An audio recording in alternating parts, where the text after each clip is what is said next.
from your perspective, tell me about Vice Society. What do we know about this group and where it's located and its common targets and methods? I feel like I'm hearing about it as though it's like a new kid on the block. Is that a reasonable assessment? Yeah, and it's the group itself is certainly a new kid on the block, or relatively. I think they've been around for about a year or so now. Time seems to fly way too fast these days. Yeah.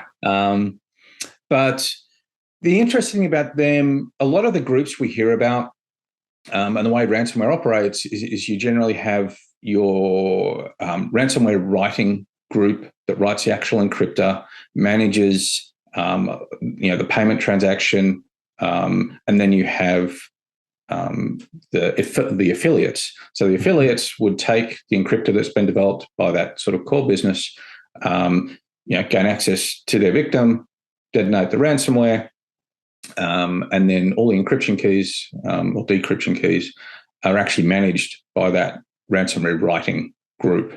And they're the ones that will have the name associated with them, Conti and R-Evil and so on. Exactly. And the interesting thing about Vice Society is this is basically an affiliate group. They're using different encryptors and targeting these, various school districts, but they're not actually writing the ransomware themselves. And there's lots of affiliates out there. There's a very large number of groups and individuals out there doing this sort of thing.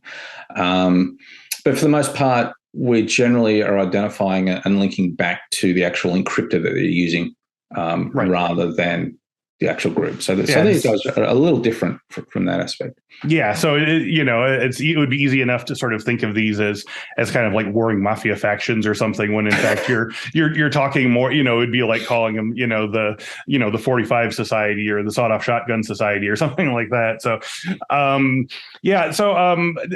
has it been made sort of clear that their primary targets are K-12 schools, or is that just some of the high profile things that have happened so far? Have they come out and said, like, this is our target, or is that just sort of what we've seen according to data? So they haven't specifically come out and said that they're targeting that. So there was an advisory from CISA that, yes, this group was targeting education. And certainly some affiliates do tend to target specific verticals or industries. Right. Based on, and it all comes down to money at the end of the day. I mean, these groups are there to make money. And with the more mature groups, they tend to, develop expertise in certain areas. School groups, unfortunately, or schools, unfortunately, tend to be softer targets. And the same goes for the healthcare industry as well. Yeah. Unfortunately, it's, and it's really, based on my experience working with schools and healthcare as well, these are people whose business is helping others.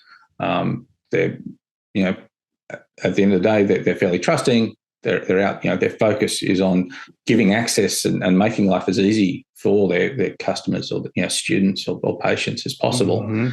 And they don't necessarily have that same level of security. And that's changing. How about some free cybersecurity training resources for you and your team? Just go to infosecinstitute.com/free to get ebooks, training guides, and more than 100 cybersecurity training courses, all free for CyberWork listeners. Go to infosecinstitute.com/free and start learning crucial new skills today.